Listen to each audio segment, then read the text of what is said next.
Psst, I'm recording a video. Stop eating, I'm recording a video, please. So there's a certain movie that just came out that I've been waiting for, excited for a very long time. I've talked very publicly about my excitement for this movie. And I've already watched it twice in theaters. And after my second viewing, the day after my second viewing of this movie, I watched Transformers Rise of the Beasts. This is probably the earliest I've ever gone to watch a movie. I watched it at 10 a.m. this morning, and it is currently 10 p.m. I've come home from work, I've settled in, and I decided to pull out the old camera and mic. And I don't really have anything to say about the movie, if I'm being honest. This will be a pretty short video. But seeing as though I'm the internet's leading Transformers YouTuber, I figured the video needed to be made. Oh, hi, Pepper. So the thing about this movie is that it's really good. Overall, I love the movie a lot. Good action. I chuckled at some parts. Wasn't all that funny, but I chuckled. A lot of nostalgia for Transformers and everything. And this might be a hot take, but I do have to say, Pete Davidson Mirage, enjoyable. Wasn't expecting that. No one would have thought that Pete Davidson Transformer would have been one of the better parts of the movies, but he was. Possibly the biggest sin this movie committed, which is the sin of possibly the biggest downgrade in all of character design history, and that is what they did to Wheeljack.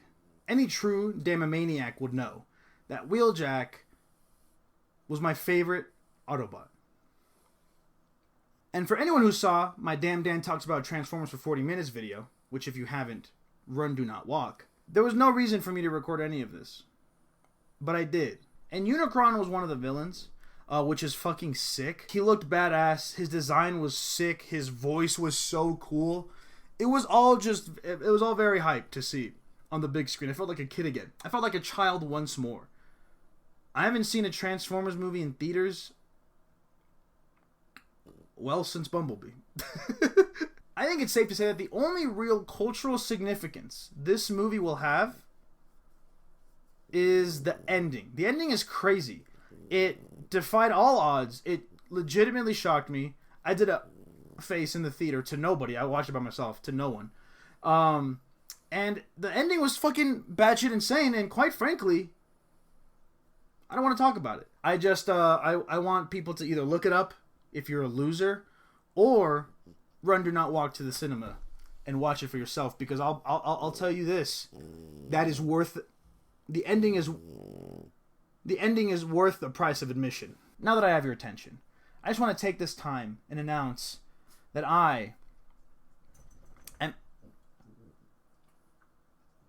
didn't turn that on. Now, I'm not sure how many of my Damomaniacs out there are also Fortnite fans, but if you haven't heard, new Fortnite season just dropped, and one of the Battle Pass rewards is none other than Optimus Prime himself. So, this is my announcement that I will be streaming Fortnite more often. Emphasis on more often, not often. I won't be streaming often. I'll be streaming more often. Do you get that? Do you understand? So hopefully you can catch me on Fortnite, the Road to Optimus Prime.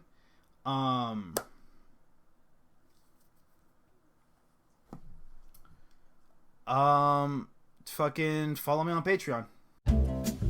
Actually, Dan, we're not done. So that video was recorded last night, and I've had a bit of a change of heart since then. Now, I mentioned that Wheeljack's design. He was robbed. He was murdered dead on the street.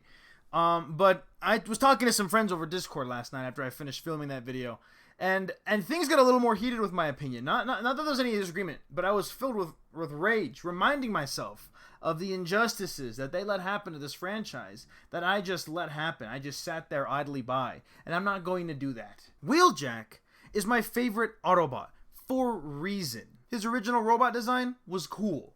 His car design was cool. He was awesome. He was a smart guy. He was a mechanic, and he was a smart guy full of heart, but that wasn't his entire character. He just was smart.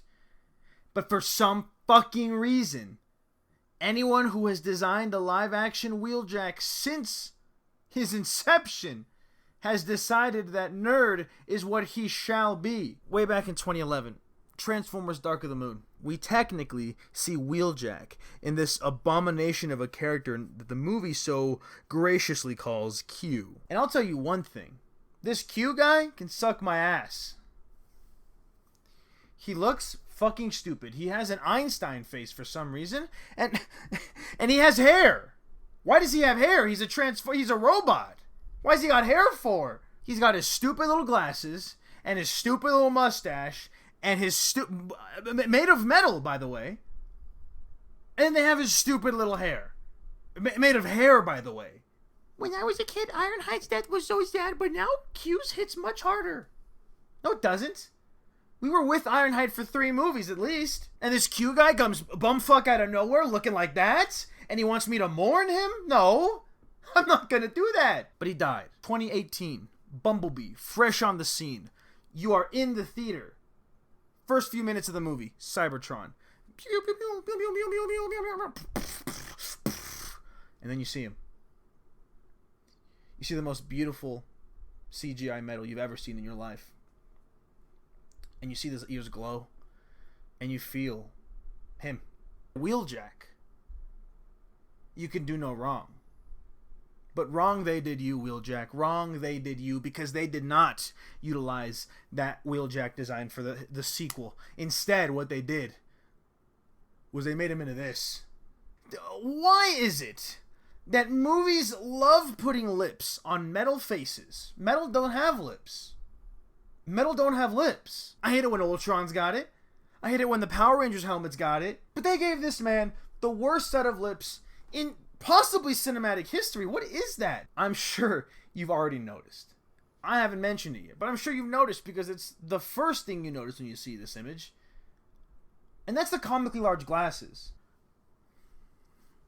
And they took his ears. They reached perfection! And they threw it all away. Whatever the case may be, Wheeljack, also known as Pablo in this movie for some reason, despite his fallbacks and his robotic design, they made up for in 2 things. 1, his car form is a Volkswagen bus, which is one of my favorite cars, so big ups for me.